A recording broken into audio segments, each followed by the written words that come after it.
Here we have a video from Matt Powell titled Aron lied about Ken Hovind. Notice Aron has just put as one word for some reason. Let's get into it. Where do you guys think we came from, like, initially? A rock. Many people believe that rocks are our first ancestors. No, they don't. And that's the entire direction you're going to take this thing. Because that's a constant talking point people like you and Kent have for some ridiculous reason, even if it was something that was generally a scientific consensus in the way you describe it. The fact that you try to make it just seem silly or absurd is ridiculous in and of itself. It is real, and that is what Darwinian evolution asserts. Despite everybody correcting him, he still says that, well, evolutionists believe we came from a rock, except that no evolutionists ever believed that. No. Well, first off, what Aron is saying here is a counterpoint to Ken Hovind's statement by that nature, where he implies that everyone who accepts the scientific theory of evolution thinks that the origin of life is literally a rock springing to life. That's the way he strawmans it every time he talks to anybody. And that's simply not the case. And with the way Aron is phrasing things, the implication is that no, this is not any kind of generally perceived, believed thought by anyone educated on this subject. And thus, Kent needs to stop saying that because it's just outright wrong. And as I mentioned earlier, is an attempt to make, even if it was true or was what was a general consensus, still the idea is to make things sound silly. When if there was good evidence behind this, it wouldn't really be that silly now, would it? As compared to the myth of Dust Man and Rib Woman. Yeah. Not one, not ever. Where do you guys think we came from, like, initially? A rock.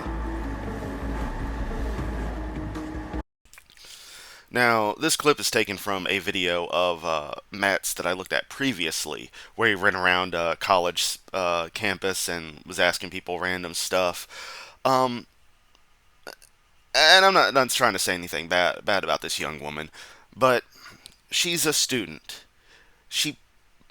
I can't remember the video well because it's a Matt Powell video. Why bother remembering it?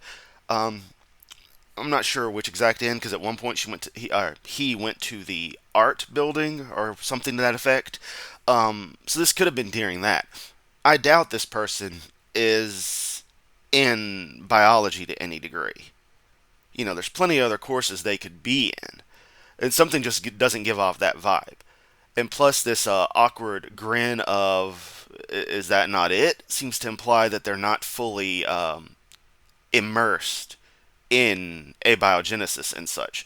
So you're basically asking just a random person who may not know jack diddly on the details of the subject, which is absolutely fine. Everyone's got things they specialize in. But to try to use this one clip to say Ken Hovind is lying when Kent's whole MO is to strawman people by saying that, oh, you believe you came from a rock. Every other debate, he does it. Every other discussion, he says that. He always brings it up. And if the opposition does not believe that, does not accept that, does not think that, then it is a straw man. If I was ever to have a discussion with Kent and he brought that up, I would stress, no, Kent, I do not think that, and don't straw man me or try to gaslight me into it appearing that I said that or that I somehow believe that. And that's the concept that Aron is speaking out against. You know, you do have to pay careful attention to language, but there's also interpolation there and understanding of what is actually meant by the statements. Because sometimes the context is just understood.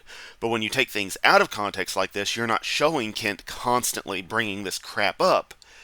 You end up just making it look like it's some face value statement of no one says that, oh, I found a person, therefore your statement is wrong. That's not what's being discussed. That may be what the words initially say, but the deeper meaning is something else. Despite everybody correcting him, he still says that, well, evolutionists believe we came from a rock, except that no evolutionists ever believed that. Nobody, not one, not ever.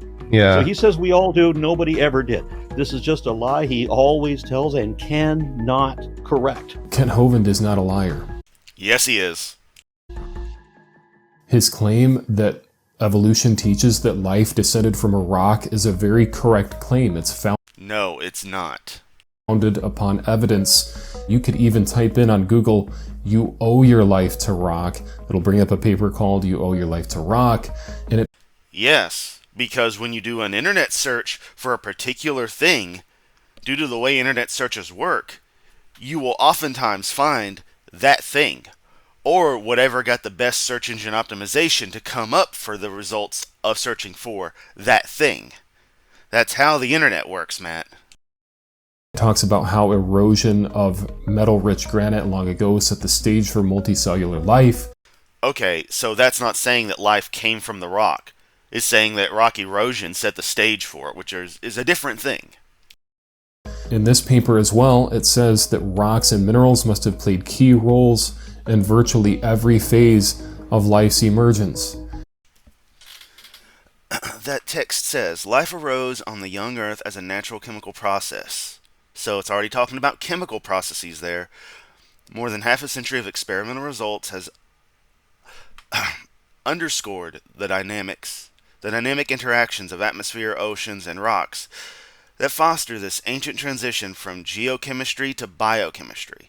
Researchers on the origins of life now conclude that rocks and minerals must have played key roles. Oh God, this is hard to read at this small. Key roles in virtually every phase of life's emergence, which is what, he just said, so I could have just read the title there. They catalyzed the synthesis of key biomolecules. They selected, protected, and concentrated those molecules. They jump-started metabolism, and they may have acted as life's first genetic systems. It's still not saying that life came from rocks, like a rock just pooped out, an amoeba, like Kent would think or something. It's discussing in very simplified form how, due to the way chemistry is, everything is chemicals, everything's going to behave according to certain properties based on the structures of those compounds, the actual atoms making it up, and the properties of those individual atoms and the elements making up said molecules, that, the rock material would have acted as, basically, I would call it a nice substrate for things. In much the same way you want to have bacteria, start doing their thing for research, you'd put them in, what is it, agar, is it? Or some sort of, material they can feed on, a nice substrate for them to breed and repopulate on. It would be the same idea with this, only, you got a substrate for chemicals to start doing the processes that eventually are what we know as life. Because it's a really interesting gradient, and the point where things become life is kind of fuzzy. And that's kind of a beautiful thing, that it is a really fuzzy, blurred line, like what is life? But that's a whole other discussion. Let's finish up this garbage video. Evolution and Darwinism does assert, whether they want to believe it or not, that life came from rocks, that life was eroded from granite. That's the most stupid way to try to describe what it actually says. Which I consider that is a kind of straw man and is an attempt to gaslight people into thinking that abiogenesis models are intrinsically ridiculous. Trying to do that via interpretations of the science that are fundamentally articulated incorrectly and deceptively. 7 billion people, I think it's nearly 8 billion people came from 2 people. I mean, that's gotta... Yeah, but evolution asserts that 8 billion people descended from a rock. Yeah, and creationism says people were made from dirt and a rib. Talking donkeys, magic hair, come the fuck on. The origin of life, the RNA world hypothesis, asserts one of many models of abiogenesis that the Earth was a hot molten ball of rock and that it got rained on for millions of years and it created soup. And out of that soup came you and I over generations and variations that mutate. And the Bible says that some magic deity popped everything into existence in completely the wrong order. But then, specifically to make a person, and only make one person, by the way, even though animals were all made male and female, they decided to take some dirt and perform a golem spell to turn that into a person. Then, after this magic deity realized that, oh, you know, my little person here doesn't want to be intimate with all these animals because apparently, you know, Adam couldn't find a suitable helper, he decides to knock dude out, rip out a rib, make a woman from that rib, which means Eve would have the same DNA as Adam, and thus Eve would be transgender. Wrap your hands around that one, yeah. Wrap your heads around that one. No. That's all perfectly sane. Or am I taking something out of context or otherwise describing something incorrectly? Because even if I am, then I'm only at as deceptive a level as y'all's original statement. Let alone you doubling down on it like this. Mutations caused single-celled organisms to morph into different types of animals. Yes, people have claimed that life came from a rock. People can claim anything. That doesn't mean it's true. That doesn't mean they're experts in that subject. That doesn't mean that that is any kind of consensus. And it doesn't mean that the way Kent Hovind tries to state things is at all not dishonest, manipulative, and otherwise done with ill intent. You're only looking at it at surface level, which is not what's meant by what Aron said. Which I'm sure you'll show that clip 5 more fucking times. Because for some reason that's how you do your videos, and talking with that weird-ass way of speaking you've got. It's weirder than the way Kent speaks, honestly. And I should know. I speak pretty weird myself. But at least I've got some damn charisma about me. Even with this slight head cold. Aron, you're bold-faced lying. Despite Matt, you're bald-faced lying. See how easy it is to do? everybody correcting him, he still says that, well, you believe, evolutionists believe we came from a rock. Except that no evolutionist. And let's look at that right there, the evolutionist comment. Is that Kent tries to make belief in evolution as a religion. But since it's not a religion, and no one has a belief in evolution in any way consistent with anything that would at all be classified as a religion, there are no evolutionists according to Kent's usage of that term, that idea, that concept. So there is a population of 0 evolutionists. So yeah, none say it because there are none. It's not a religion. It's just not. Get the fuck over it. The world exists beyond these idiotic, archaic concepts of religious views. Some people just don't have anything that you could classify as a religion. Usually comes as a side effect of rejecting the existence of deities, because that and supernatural aspects altogether go hand in hand with religion. Ever believed that? Nobody, Yeah. not one, not ever.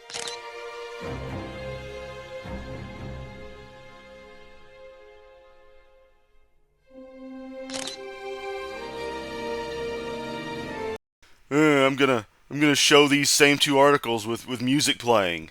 Misrepresentations of science, like claiming I think life came from a rock. See, and notice that phrasing right there. Like claiming I think life came from a rock. As Professor Davis saying there. That is a perfect articulation of the way Kent presents it. You think you came from a rock! No. No, I don't. And he's constantly told this by everyone he fucking debates or at all discusses this with. That's just plain wrong. And Kent goes, yes, you do.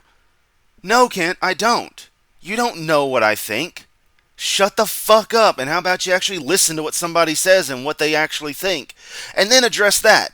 Oh wait, your stupid ass script won't let you.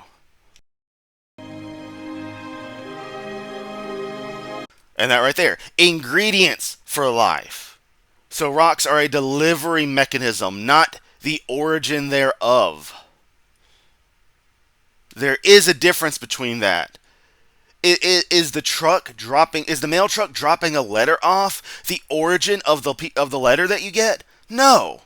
It originated from someone else who wrote it, stuffed it in an envelope, put a damn stamp on it, threw it in a post box somewhere, either their mailbox or down at the post office, and the system worked itself out. This isn't that hard to figure out, Matt. But no, this is the level of petty you've got to go to continue propping up your bullshit. Which, I should remind you, we all know is strictly for you to make money.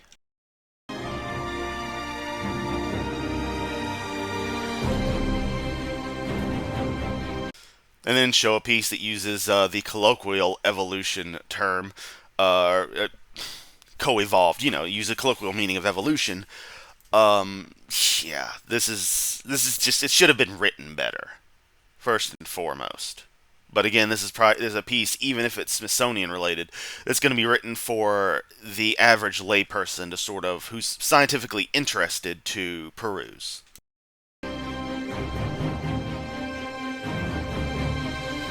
So when you come on here and say, nobody believes, or when you get on your channel, nobody believes that we came from rocks, that's just a lie. You're just hearing that from other atheist YouTubers.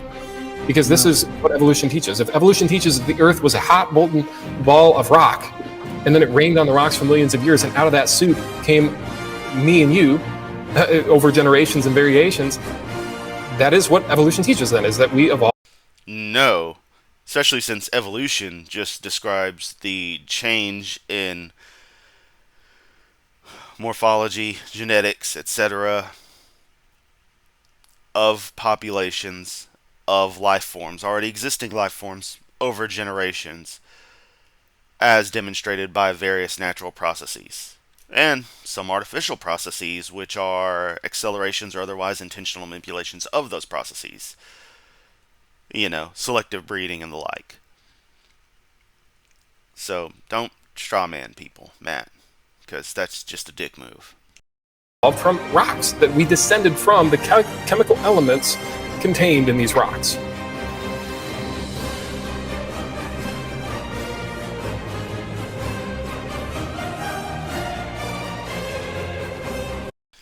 I'm not familiar with this debate. There could be any number of reasons that he's got that look on his face. You're trying to make it like he's somehow stumped.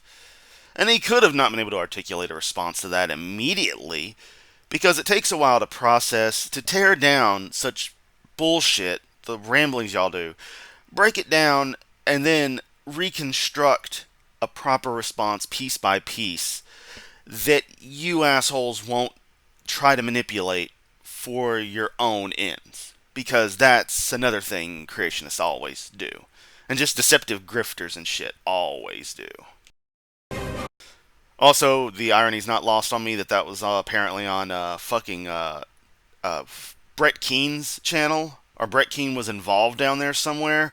That guy's a total fucking clown and a half, like old bullshit. So yeah. Up yours, Brett Keen. You're still a fucking douche. Not even the cool kind of douche. Not the dude bro douche. You're just something else. I don't even have words. We've got to come up with a new classification on the douche scale for Brett Keen. What I've noticed about Matt Powell in particular, because I've made more videos about Matt than I have about Kent, is that whenever Matt says something and I think, right, that's clearly a load of crap, so let me find out exactly what it should be. That's every time Matt Powell opens his mouth. Whenever he says anything, I can almost always only find any reference to that thing he cited on a creationist science website. And the reason for that, Matt, is that y'all use deceptive terminology, alternate ways of discussing subjects. Like, I forget the actual name of the process, but the polystrate trees. You always love, or polystrict fossils. You always love bringing that up, but that term's really only used with creationists. The actual scientific term is used elsewhere.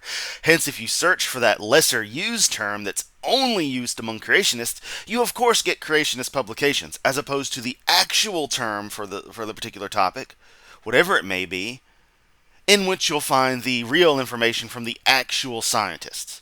Another deceptive topic you guys use to try to make it look like, oh, the scientists are hiding things, it's a big conspiracy, even though you're the ones being deceptive by not using the actual terms for things. Even type in on Google, "You owe your life to rock." It'll bring up a paper called "You Owe Your Life to Rock." Okay, and if I write an article titled "Matt Powell is a piece of shit," and you do a search for "Matt Powell is a piece of shit," guess what? You'll get my article titled "Matt Powell is a piece of shit." So checkmate, piece of shit. And it talks about how erosion of metal-rich granite long ago set the... Also, can we just take note on how he's just repeating himself here? It's like this was a second take of that bit earlier, and he just decided to put it in again. Or his underpaid and probably abused editor did. Stage for multicellular life. In this paper as well, it says that rocks and minerals must have played key roles in virtually every phase of life's emergence. Yeah, okay. And you got a passage down there. Once again, Chris 666. Fuck you. That's it. Done with this shit. Not doing this goddamn video again. Better have recorded the audio this time. I've got a slight head cold. Might try to put out something more today. Don't know. Just depends on how I sound. I'm going to listen back to this and see how my voice sounds. Catch y'all later.